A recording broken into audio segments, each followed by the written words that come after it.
Je m'appelle Honoré Justin Mondomobé, je suis expert en commerce international avec une forte expérience en termes de facilitation des échanges, facilitation des marchés, accès au marché, libre-échange et rationalisation des exportations.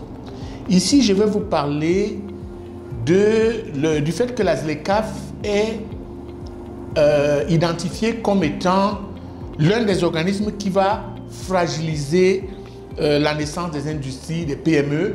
Et certaines PME sont en crainte vis-à-vis de la réforme ZLECAf concernant leurs industries. Alors, le but, c'est de leur expliquer les enjeux. Les PME, dans le cadre de la ZLECAf, ont d'abord un avantage, l'avantage d'avoir des marchés garantis. C'est-à-dire une PME qui produit des denrées agroalimentaires. Comme elle a des clients sûrs, la PME pourra développer son secteur industriel pour faire face à ses clients. Parce que cette PME qui a des denrées alimentaires aurait des problèmes à accéder à des marchés contingentés de l'Occident. Au moins, elle a d'abord la garantie d'accès au marché et la garantie de coulement de ses produits. Elle a plus de garantie qu'avant la réforme ZLECAf. La réforme ZLECAf va donc inciter les investisseurs, c'est-à-dire le secteur bancaire, à produire plus, à financer plus l'économie, à financer plus les PME pour permettre à ces PME de conquérir des marchés. Donc, ce qui fait que, au lieu de la crainte de disparition des PME, mais ce sera plutôt l'expansion des PME qu'il faudra canaliser de façon à rendre les PME beaucoup plus compétitives en termes de production. Donc la production va être facilitée par le fait que le secteur financier va désormais être à l'écoute de l'encouragement à l'exportation. Et c'est cet encouragement à l'exportation qui va permettre aux PME d'avoir plus de ressources, d'avoir plus de devises. Et ces devises vont inévitablement permettre aux petites entreprises de se créer dans des secteurs où elles n'existent pas.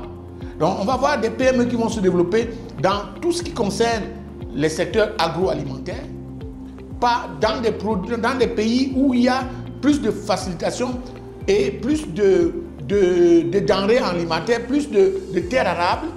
Et ces pays vont donc développer une industrie dans ce secteur pour exporter les produits transformés vers d'autres pays qui vont nécessairement exporter aussi d'autres produits à valeur ajoutée. Donc, ça va plutôt créer une mouvance du secteur industriel, peut-être pas un secteur industriel de haut niveau, mais au moins un secteur semi-industriel au niveau des PME et qui va permettre au moins d'arrêter d'exporter des produits non transformés. Donc, moi je pense que dans ce cas-là, il faut plutôt dès maintenant encourager les PME à changer de paradigme, à être beaucoup plus innovatrices, à être beaucoup plus productives en termes de demande de marché.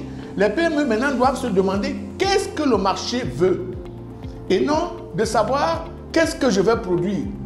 Alors quand les PME auront la réponse qu'est-ce que le marché veut, elles pourront s'adapter aux besoins du marché et exporter vers des marchés qui leur sont presque conquis, des produits à valeur ajoutée qu'elles avaient la peine d'exporter auparavant dans des marchés très contingentés de l'Occident hors Afrique.